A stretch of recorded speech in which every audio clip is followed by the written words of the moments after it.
The frame is completely black with no visible content, suggesting the video is beginning or transitioning between scenes.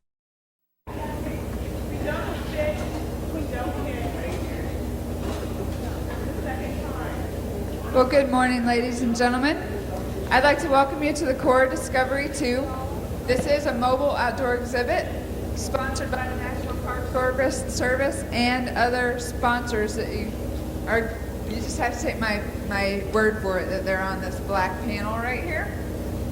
I would like to welcome you that this is a commemoration of the bicentennial of the Lewis and Clark original Corps of Discovery. And we are doing by land what Lewis and Clark did by water, which is to travel out to the Pacific coast and back to Missouri. So 1806, 200 years ago, Lewis and Clark and the expedition were on their way back to St. Louis, Missouri, and so are we.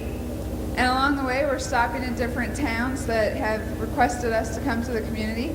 And Grand Ron has graciously welcomed us with open arms, so we're very thankful to your kindness.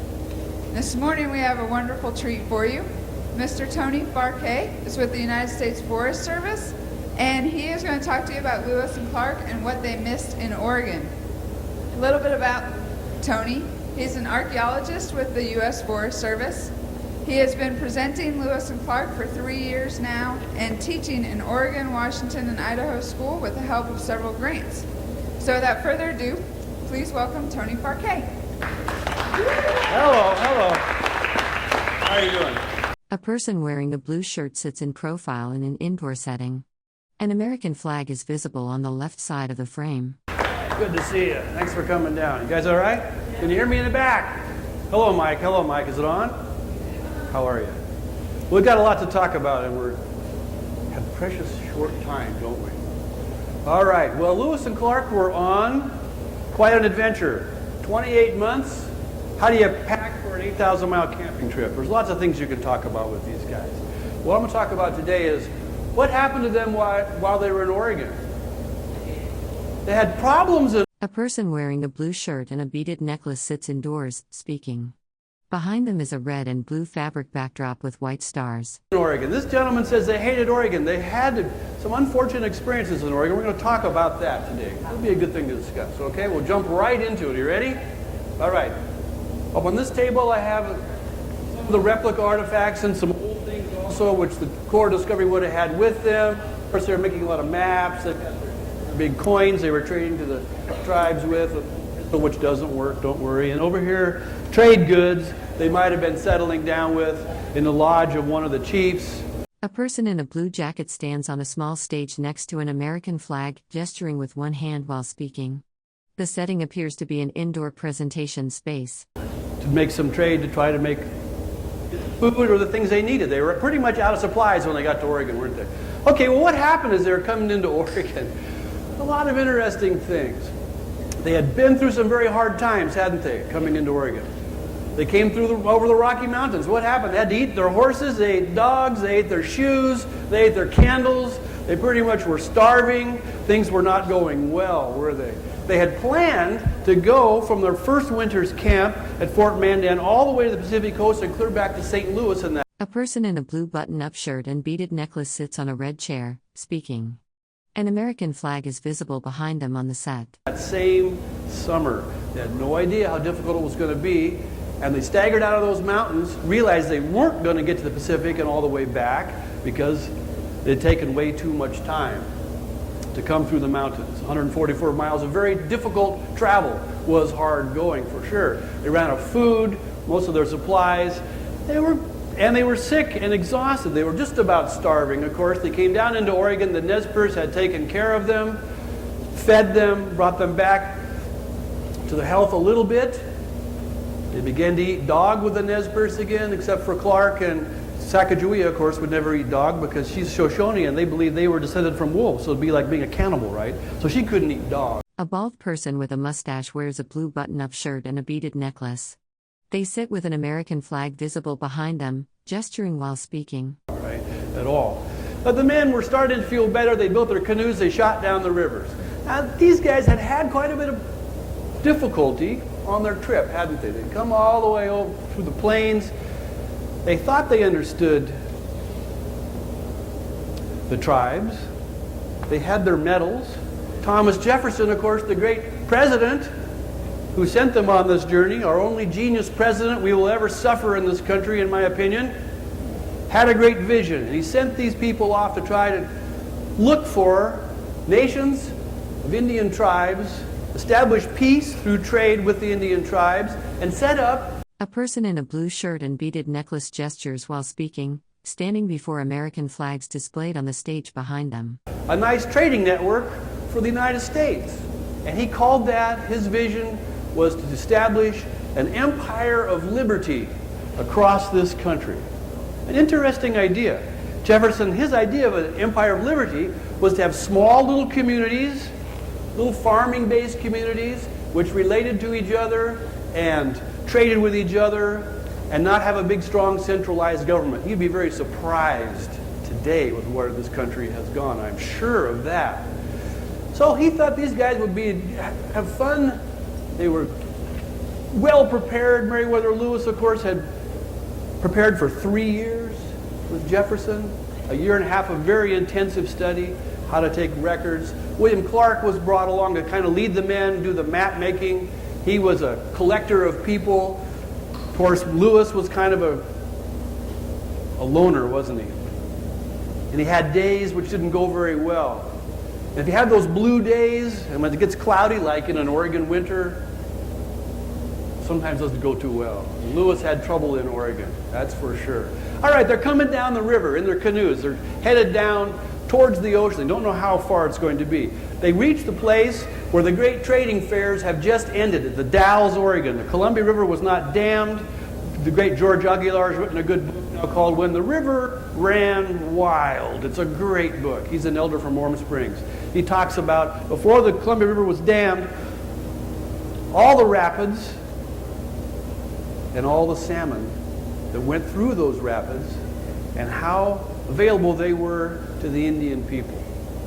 The great trading fair that begins in the spring, late spring, early summer, and goes through the summertime in the Dalles, Oregon, sometimes swelled to 30,000 Indian people for a couple of months at a time. That fair had just ended when Lewis and Clark came down the river.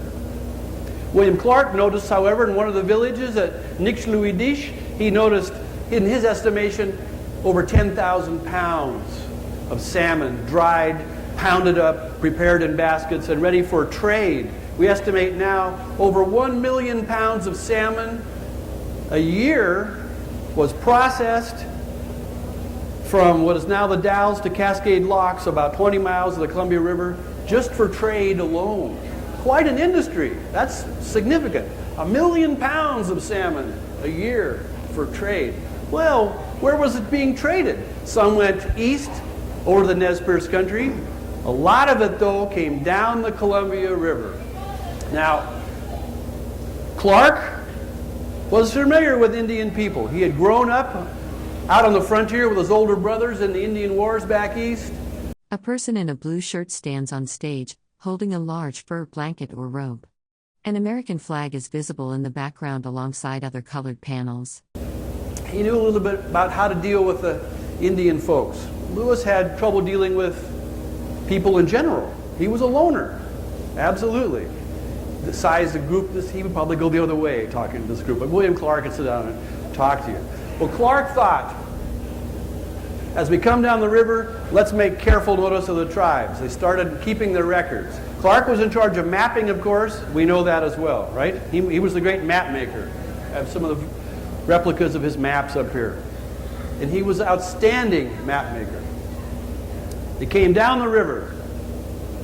When they got to the first narrows, where the Columbia River narrowed down to 50 yards across from 1.5 miles wide, and the whole river boiled through that narrows and was a cauldron of swirling water, and the Indians had been out there fishing when the salmon were running, it became difficult passage. The Indians didn't run their canoes down that part of the river either. We had 50 Chinook-speaking Indian villages from that part of the river, the Dalles, all the way to the ocean. It was an alliance of villages relating to each other through commerce rather than conflict. This is a significant point here. The first traders came out and said, we have Indians out here, and their relations as people out in the Northwest revolve around trade and commerce rather than around conflict and raiding, as all the tribes had been coming across to this point. Whole different associations of peoples, different rules completely. Our men were not familiar with those rules. Now, these rules have been in place for a long time. These Chinook-speaking Indian villages, and they had such a reliance on trade, they had a trade-based communication where the Chinook trading jargon was a language of trade that went from the Dalles all the way to the Pacific Ocean and up the coast. The head man for that whole empire was referred to later on as a king. King Kamkamali of the Chinook proper.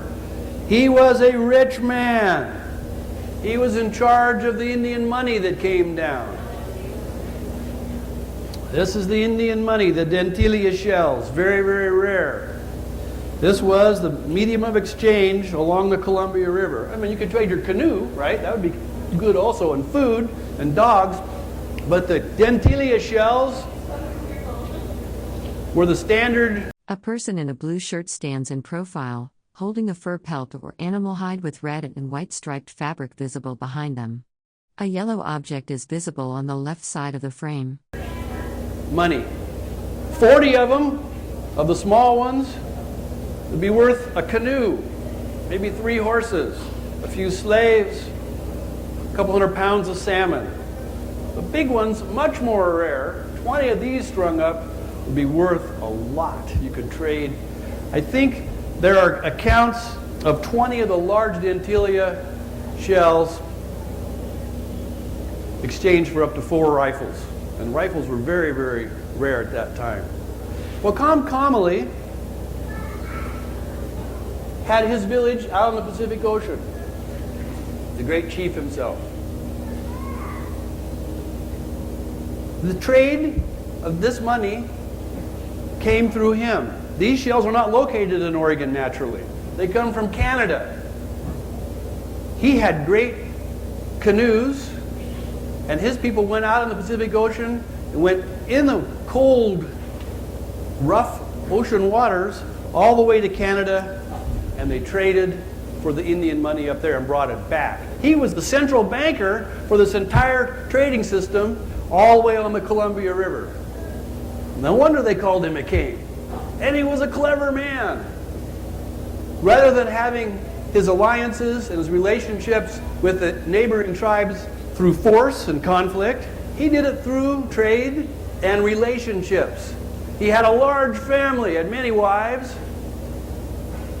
His children would marry into the head men of other nations. It all became a matter of family and relationships. Very interesting world. So Lewis and Clark arrive in this. They don't know how this works at all. They're used to doing their peace parleys, showing the chief his new father. You've been a chief for 1,000 years, aren't you glad to have a new father? Right? You know, your people have been here for thousands. It didn't always work out too well, but they had their pattern worked out. That didn't work very well once they got here.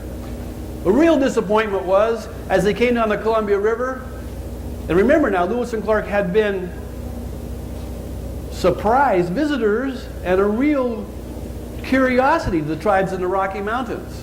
Because they hadn't seen white people before. They hadn't seen Clark's slave York, the big black man that was with them, and they became quite a sideshow, the largest sideshow to travel through native North America. But when they got to the Columbia River, got to the Dalles, they were no longer unique. There had been trade going on for a number of years. For 14 and a half years, ships had already been coming from Boston and a whole year's journey and anchoring off the... A person in a blue shirt stands on a stage holding a fur pelt. Behind them are colorful fabric backdrops, including red with white stars and yellow sections, suggesting an indoor presentation space. The coast of Oregon and Astoria at Baker Bay and trading for 6 months at a time with the Indians. They wanted the otter skins because those otter skins, when taken to China, were worth a fortune. So people were leaving Boston with trade goods for the tribes: knives, tobacco, axes, glass beads. The blue beads were the chief beads, the Tyee beads that the tribes in the Northwest wanted the most. William Clark had told Lewis that when they left. Lewis didn't believe him, so they were out of blue beads by the time they got to Oregon. They missed a great opportunity. Had they had another barrel of blue beads, they would have been fairly wealthy. They were pretty well gone. Of course, later people were mixing the blue beads up with the Indian money, and it was becoming rather exciting, wasn't it? Isn't that nice?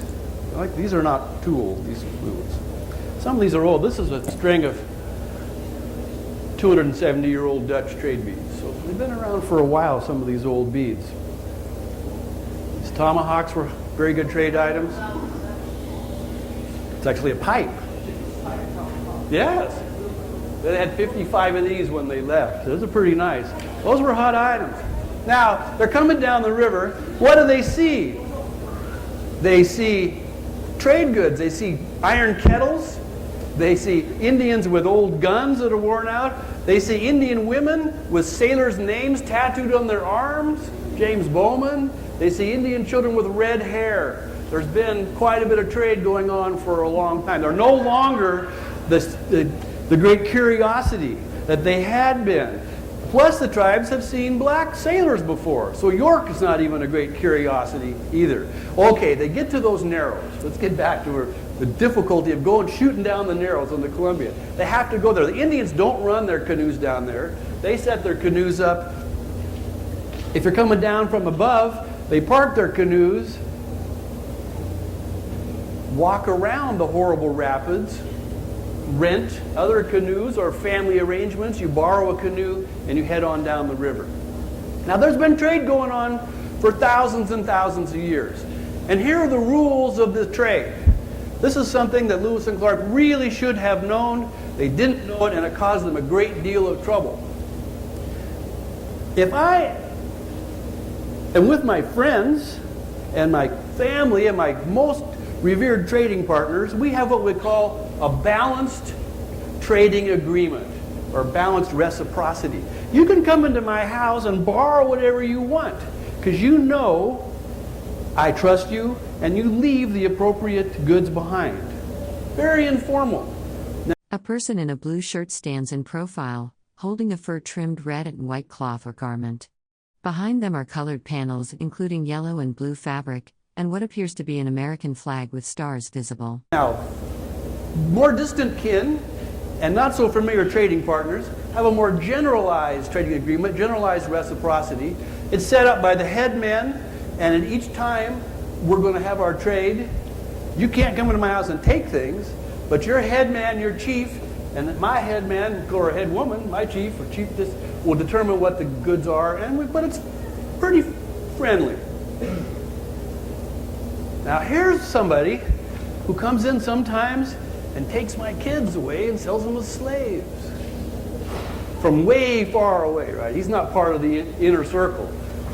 Our arrangement is much different. That is called a negative reciprocity or a negative trading agreement.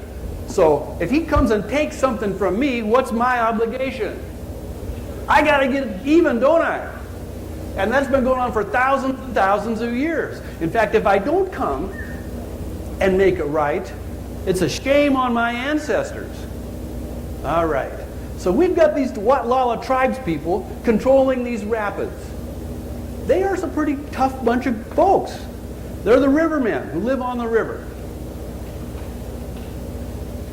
The rules are, when you come to the Watlala, you have to pay them a toll to go through their part of the river. That's the rules, right? If you don't do that, you don't know the rules, and Lewis and Clark, they're a military outfit, aren't they? They got their guns, they march around. They're pretty sure of themselves. So when they get to this point, and the Indians start coming up and looking at the goods they have, and maybe pocketing something, saying, well, I need to have that, and this are the rules of exchange for coming through, their reaction was not very positive. And Lewis and Clark forced their way through, pushed their way through, bullied their way through. So then what do they have to do? If you break the rules, someone has taken something from you, in effect, by not following the rules and taking passage through your area, you have to, under the rules, take something back, don't you? That's what happened. So Lewis, in particular, characterized the Indian people, the Chinookan people, as thieves, not knowing that what they were doing was just following the rules that have been in place for thousands and thousands of years. The Indians looked a lot different. They were shorter. They had their foreheads sloped and flattened. Here's William Clark's drawings that he made of the flattening of the Chinook heads. The women had evolved to a place of prominence in trade. Things were much different, very much different. A person in a blue shirt stands in profile on the stage, holding a fur garment. Behind them are colorful fabric panels, including red and yellow sections with white stars, and a projection screen.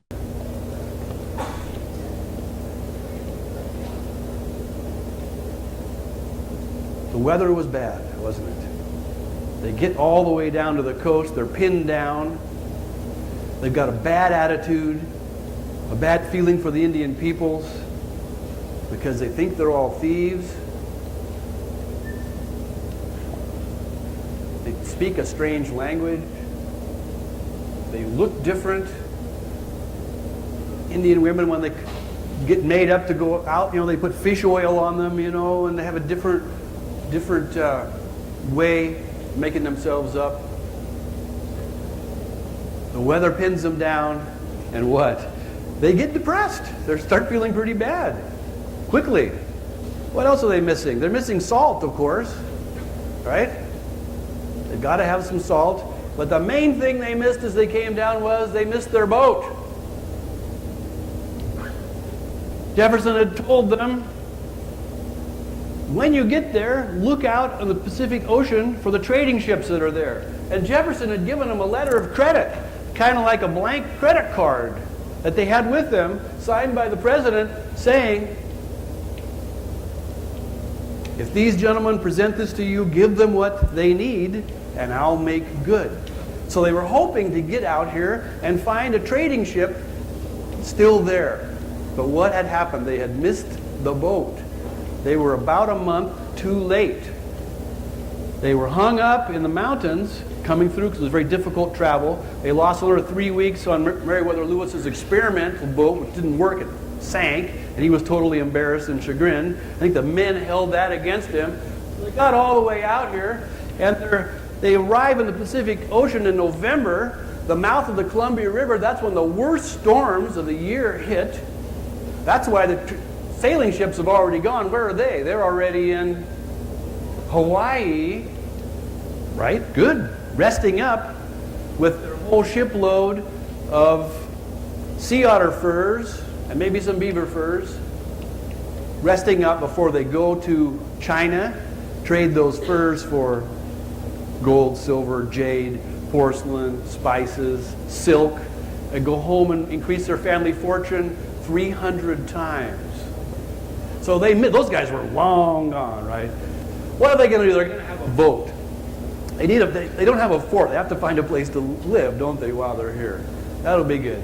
So they're going to build a fort, they think, out on the coast somewhere. But the weather is so bad, they're thinking this is not a good idea. So they plan to head back up the river. Go up the river and build a fort. A person in a blue shirt stands on a stage holding a striped blanket or robe with red and tan bands. An American flag is partially visible in the background.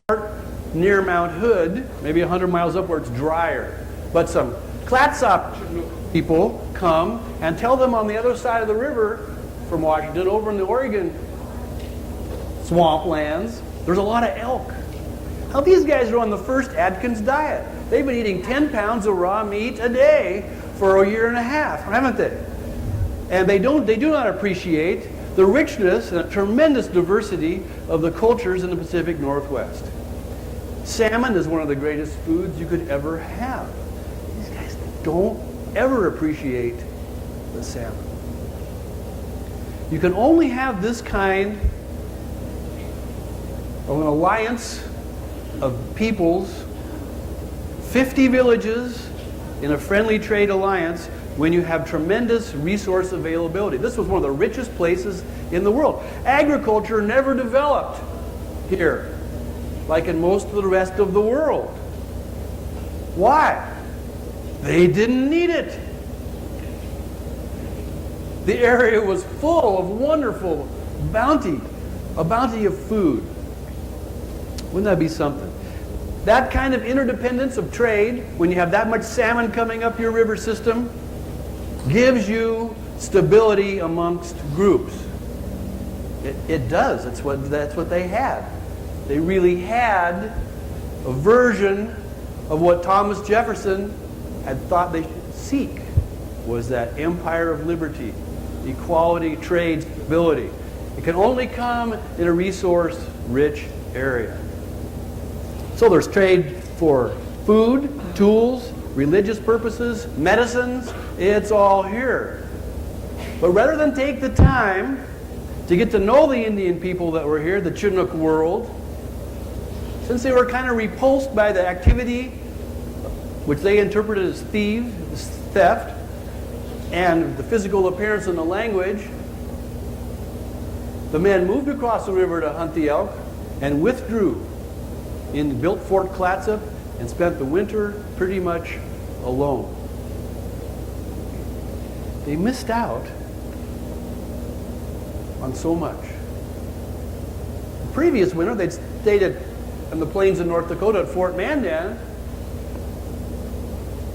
lived as a part of the Indian trade and the world that was going on, and learned a lot. But by isolating themselves, although they did have time to catch up on their homework, and Clark, of course, in his great map making, determined they had come 4,123 miles. He was like 40 miles off, this incredible map maker. A person in a blue shirt stands in profile, holding a fur-trimmed blanket or robe with red and white sections featuring stars. Behind them is a yellow panel and a plain backdrop. And Lewis, caught up on his writing and his measurements and his scientific documentation, they really did not interact with the Indian people out here nearly to the degree they had been all the way across. Why do you think they felt so bad? You know, it was the weather, but part of it is I think they were the first tourists in Oregon. They had exceeded their authority. When they crossed the Rocky Mountains, they were outside of Louisiana Purchase, weren't they? Weren't they? So they really had no official standing out here. I think they might have known that a little bit, and they were a little bit leery of their position. Though they were careful. They ran out of salt. They needed some salt. They sent some guys out to make salt. That's the story everybody knows about. They boiled seawater, made 2.5 bushels of salt. Lewis was craving salt. Clark could do without it pretty much. They go to see a whale. That's kind of exciting, right? But they missed getting the whale meat because what? They were too late to get there. Their timing is so off when they come to Oregon. They miss the big trading fair when they come down the river. They miss the boat, don't they? They're too late to catch their ships, to get resupplied, to send people home perhaps. They get to the whale too late. They hear about it a little bit late. Although it's interesting, Sacagawea, so I say her name, insists on going. And by the way, at 4 o'clock I'm giving a presentation on Sacagawea. All 18 names that I found for her. It'll be interesting. She decides she needs to go see the whale. They go see this 105-foot whale. Of course, they take great records of it. They don't have much to trade. These guys started out with a whole ship, a big barge, keelboat of trading goods. They're down to 2 handkerchiefs of trade goods at this time. Some buttons They've got a couple of coats they can trade. They've got some fish hooks and some sewing needles, basically. They're managed to trade with the Tillamook or the Killamook people for enough whale blubber to bring that over. So that gets them through part of the winter. Lewis writes, well, it reminds them of pork when you cook the whale blubber. Now, of course, Charbonneau, the French trader who is the owner, not the husband, he wins her in a game or purchases her, of Sacagawea, is their cook. He's the company cook. He doesn't really have that much to cook. They kill 153 elk in the Oregon winter. The Indians see them as depleting the resources, taking way too much food away for the amount of people that they're. A person in a blue shirt stands in profile, holding a striped blanket or robe with earth tones and red sections. Behind them are colored panels including yellow and red with white stars, suggesting a stage or presentation setting. They're very wasteful. They weren't recycling. They're very wasteful, right? The Indians pretty much stay away. Commonly doesn't come to visit them, and because Lewis in particular doesn't feel comfortable with the Chinook people, he orders them all barred from the gates of Fort Clatsop at sundown every night. Now, so how the Indians, what do the Chinooks think about these folks? First of all, these guys are lost, aren't they? They've come down the river. For the first time somebody's come, they're called Bostons. Americans were called Bostons to the Chinook. When I talk to the Chinook people today, they still call me Boston. You're either King George from England or a Boston from the United States to the Chinook. This is the first group of Bostons that ever came down the river. That was kind of interesting. They were broke. Actually, they had no trade goods left. They were pretty dirty. Their clothes were rotting off by the time they got here. Their elk skins were falling off in the rain. Their uniforms were long gone months ago. They were in pretty bad shape. The Indians here were very, very clean. The Chinook people were in the water all the time. It's part of their religion, their ceremonies to cleanse themselves. Extremely clean. These guys were probably not that clean, you think? These were mountain men from Tennessee and Kentucky. In fact, historians say that at this time in American history, fewer than 1 in 10 Americans took more than one bath a year. So it was kind of a different looking group. So they're lost, they're broke, they're kind of smelly, they're not all that clean. And now, when they're all kicked out of the fort every night at dark, what? They're rude. So no wonder the Indians don't come to them in great numbers and embrace them and have all the parties that they had the first winter. The first winter what? Pierre Cruzat, the wild Frenchman, played his fiddle every night. There was big parties. He never plays his fiddle the whole Oregon winter. Out of the 4 months they're here, 120 days plus or minus, it's raining all but 10 or 12 days. It was a winter like January was this year, wasn't it? This is the Little Ice Age. You guys can look that up. From 1700 through the Civil War, the northern hemisphere got quite colder than it is now. Glaciers advanced. That's why when they came through the Rocky Mountains, there was snow in August. It was a cold old time. Well, they managed to get through the winter. They've eaten all the elk they can find. They've traded for a few roots best they can. The men are sick. Had they lived with the Chinook and taken sweat baths and gone on their lodges, they wouldn't have cramped up and become so sick. A person in a blue shirt with a beaded necklace stands in profile, holding a fur-trimmed blanket or robe. Behind them is a stage setting with colored fabric panels, yellow, red, and blue with white stars, suggesting an indoor presentation space.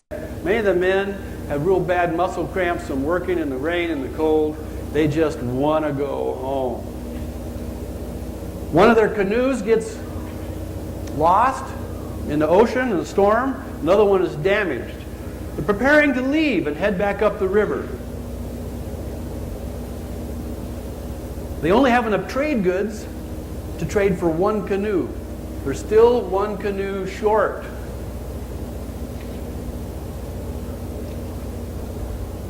Lewis gives the order.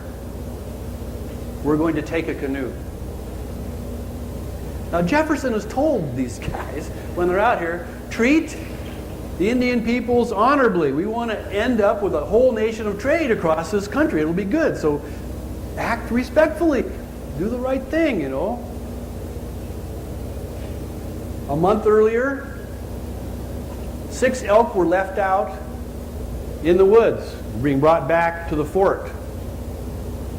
Now the rules in the West are, which these guys don't seem to understand, don't know the rules, and that causes them trouble. When meat is left out after dark, what? It's fair game. Why? Yeah, because, exactly, wolves will get it. So if anybody leaves meat out after dark, it's fair, there for the taking. So the Clatsop Chinook people took that meat. Lewis called them on it and said, listen, you thieves, they're just following the rules. But he called them thieves again. Well, they say, okay, we'll bring you 6 dogs. And that made Lewis very happy because he liked to eat dogs. And so that did square the relationship at that time. But even though that did happen, Lewis, when they need the extra canoe, says, because they took our 6 elk we left out there last month, we're going to take one of their canoes. So while the captains are thanking Kabaway, or Kamuil, we call him Kabaway today, who was the Clatsop Chinook head person of the Clatsop Chinook people on the Oregon coast, thanking him for being a pretty good host. And he had fed them a little bit, brought them some roots, and he was provided the most contact that they did have was very limited. While they're doing that, and giving him a piece of paper, giving him Fort Clatsop for his own personal retreat to have as a chief, which is kind of nice. They're stealing his canoe. They have men taking his canoe. So here we have the Indian view. These guys show up as paupers, basically. They're kind of rude and kind of dirty and really not that interesting. And they leave as the thieves. A person in a blue shirt stands in profile, holding a beaded vest or garment with striped patterns in tan and brown.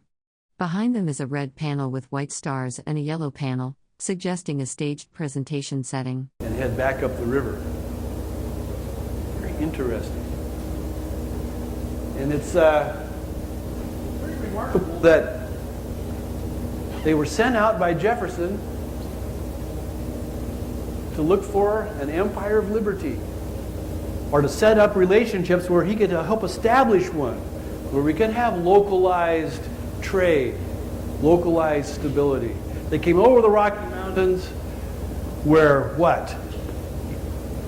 Men were men and horses were horses, and there was a lot of buffalo hunts, and it was just great and grand. Everything was as it should be. They came over down into this world of the salmon people,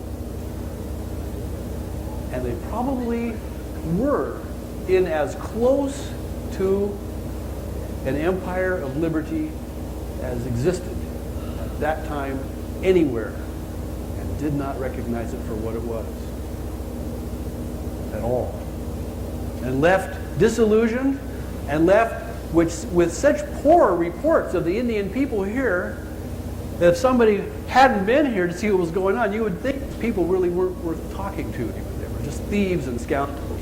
Although they did notice their canoes, they were amazed by their canoes, the wonderful cedar hats they had, and some of the details of their physical characteristics. The money was interesting, they liked the money. They really had a chance, had they spent the time with the Indian people here to get to know them that winter. Go with Kamkamali and his people and find out what their ceremonies were like. Imagine William Clark if he'd have been with the King Kamkamali and gone in one of those 60-foot Haida freighter canoes up into Canada on a trading mission. What the reports would have been then. Just would have had the way to connect with the people. It would have been a whole different time, wouldn't it? So they headed up the river, and guess what? Their timing was still off. Had they waited another 3 or 4 weeks, like they had originally planned, they would have come up the river during the salmon harvest. There would have been a bountiful trade going on, and the Indians there would have been definitely ready to host them, feed them, and have a what? An enormous party, which would have been that's what they were looking for. Well, they were too early. So they came down the river too late. They went up the river too early. They missed. So instead of coming into celebrations, they found people who were starving and not doing very well. And they went back through the Dalles area, and what happened? They forced their way through again, right? Coming back. Now, if I force my way through once, that's bad enough, isn't it? A person in a blue shirt stands in profile, holding a tan and brown striped blanket or textile. Behind them is a stage backdrop with red fabric and white stars visible on the right side. If I do it a second time, what? That's really on you, right? Indians were taking more goods. They took Lewis's dog, Seaman, the big Newfoundland dog. Lewis, by this time, you know, he's kind of depressed anyway, wasn't he? We knew he had problems with fits of melancholy. Jefferson called it. He became blue. Lewis has become a dangerous man. Clark is now in charge of the expedition when they leave Oregon. Clark is a leader of men his whole life. He's a collector of people. He loves the interaction. Lewis threatens to burn down Indian villages, threatens to punch Indians out, roughs them up, and Clark steps forward, starts doctoring the Indian people with the medicines that they have, clearing up some of the eye ailments they have with the liniments they have that the Corps of Discovery is carrying with them. And it's a good thing he does that, because that buys them just enough goodwill, along with their great superior hunters, George Drouillard, Coulter, the Fields brothers, some of the great hunters that are along. And they're able, because the people are so hungry, they're able to trade them for some fresh elk meat and just barely get through and head up. Where? They're going home, aren't they, finally? All right, any questions? What do we have here? I got 5 minutes for questions. Anybody? Yes? Questions? I have a microphone. I'll come around and everyone can hear your question.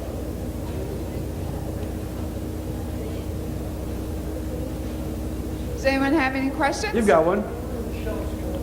Where do these shells? Okay, he wants to know about the shells. They're off of Vancouver Island. These are little creatures. This is the top of the shell. The animal lives out at the bottom. They live down 70 feet deep in the dark Pacific Ocean waters. How'd they harvest these? They didn't have scuba gear. A few washed ashore. They had a long set of broom handles that interlocked.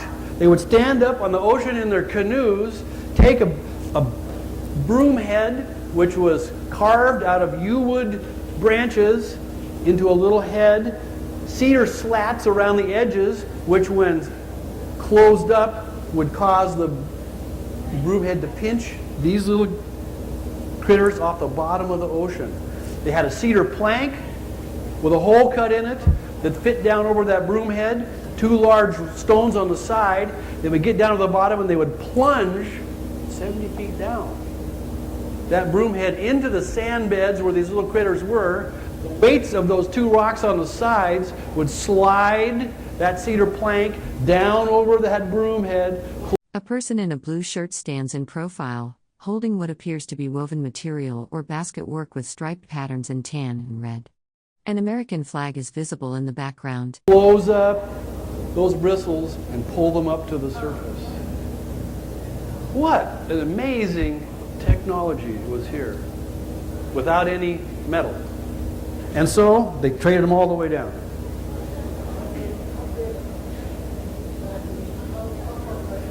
What was the extent of the trade? Good question. These trade items were found all the way over in the Missouri country. Indian people had a tremendous trade going on. We find turquoise beads in the Columbia River from the southwest. There's abalone shell from Southern California up here.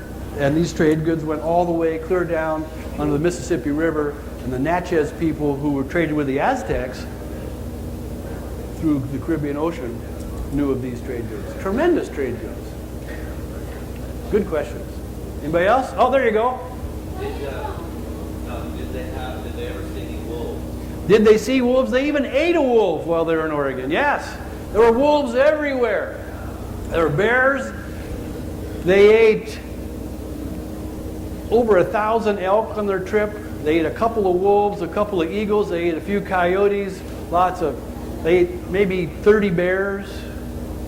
These guys, it's just original meat diet, weren't they? If it wouldn't have been for Sacagawea along, they probably would have had trouble they didn't have any vegetables. She was able to recognize some of the roots and foods, which was very, very good for them, kept them from getting sick. Okay, you guys can walk by these tables on your way out. Don't linger. If you want to look at this stuff, don't linger too long because other people can see it, and we got another presenter coming up. Our next presenter is going to be coming up on the hour. So go ahead.